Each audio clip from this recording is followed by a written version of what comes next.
ప్రియులారా, మన ప్రభు అయిన యేసు క్రీస్తు నామంలో మీకు శుభోదయం. ఆయనను గూర్చి అనుదిన ఆత్మీయ ఆహారం డిసెంబర్ 31 ప్రభుదినం. నేటి మన ధ్యాన లేఖనం కొరింథీయులకు రాసిన 2వ పత్రిక 9వ అధ్యాయం 15వ వచనం.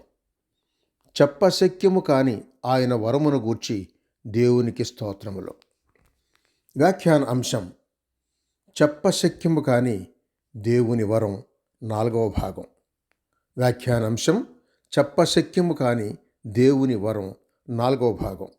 వ్యాఖ్యానం: యేసు ప్రభువుని ఏ సందర్భంలో చూచినా, ఏ విషయంలో చూచినా, ఏ విధంగా చూచినా, ఆయన పుట్టుకలో, పేరులో, ప్రతిష్ఠించటంలో, ఆయన ప్రజ్ఞలో, బాప్తిస్మంలో, శోధనలో, రూపాంతరంలో, ఎందెందు చూచినా ఆయన దేవుడును గ్రహించిన చెప్పశక్యము కాని వరము.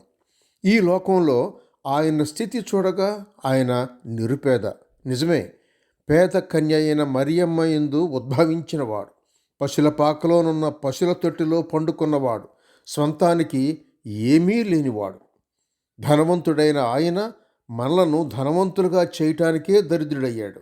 అయినా ఆయన నిజముగా చెప్పశక్యము కాని వరము, దేవుని వరము, అనగా దేవుడు అనుగ్రహించిన వరం. దేవుడు ప్రేమించను, దేవుడు అనుగ్రహించను అనగా ఏమో, ఆ ప్రేమ సత్యాన్ని తెలుసుకోవటానికి మనం సిలువ యొద్దకే పోవాలి. అక్కడే ఆ సిలువలోనే పాపం ఎరుగని ఆయనను మన కోసం పాపముగా చేసెను అని 2వ కొరింథీ పత్రిక 5వ అధ్యాయం 21లో చూస్తున్నాం. జాగ్రత్తగా చూడండి. పాపిగా కాదు, పాపముగా చేశాను, మనలను దేవుని యొద్దకు తెచ్చుటకు అనీతిమంతుల కొరకు నీతిమంతుడైన క్రీస్తు శిలువపై చనిపోయెను అని 1 పేతురు పత్రిక 3వ అధ్యాయం 18వ వచనంలో చూస్తున్నాం. యెషయా గ్రంథం 53వ అధ్యాయం 5 నుంచి 6 వచనాలు, 1 పేతురు పత్రిక 2వ అధ్యాయం 24వ వచనం వాక్యాలను, అలాంటి ఇతర లేఖన భాగాలను ధ్యానించినట్లయితే దేవుడు అనుగ్రహించను అనగా ఏమో నెమ్మదిగా మరికొంత నేర్చుకోవచ్చు. అయినా అంతా మనకు అర్థం కాదు, ఇప్పుడంతా తెలిసింది అని మనం చెప్పకూడదు. మన కొరకు దేవుడు అనుగ్రహించిన దేవుని నిత్యకుమారుడే చెప్పశక్యం కాని గొప్ప వరం. అయినా ఎంత గొప్ప భక్తులైనా, ఎంత గొప్ప జ్ఞానులైనా సంపూర్ణంగా గ్రహించలేరు. ప్రభు అయిన యేసుక్రీస్తు చెప్పశక్యం కాని దేవుని వరమై ఉన్నాడు.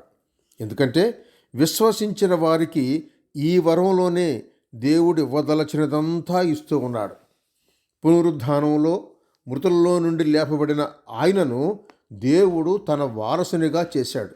అవును, మృతుల్లో నుండి లేపబడి ఉన్న మనుష్య కుమారుడు సమస్తానికి వారసుడై ఉన్నాడు.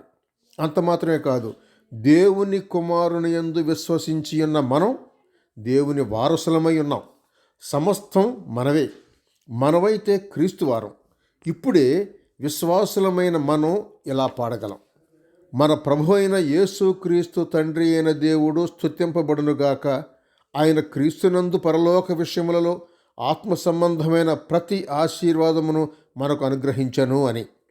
ఎఫెసీ పత్రిక 1వ అధ్యాయం 3వ వచనం చూడండి. ఈ సంగతులు ఇట్లుండగా మనం ఆయనను ముఖాముఖిగా చూచినప్పుడు, ముఖాముఖిగా ఆయనను ఎరిగినప్పుడు, ఆహా, ఆ అనుభవం ఎలా ఉంటుందో! పరలోకంలో, మహిమలో, నిత్యత్వంలో చెప్పశక్యం కాని ఆ వరమును గూర్చి మరెక్కువగా మనం తెలుసుకున్నప్పుడు ఆ పరమానంద పారవశ్యం ఎలా ఉంటుందో! ఆహా, ఆ దినము ఎట్టిదై ఉంటుందో!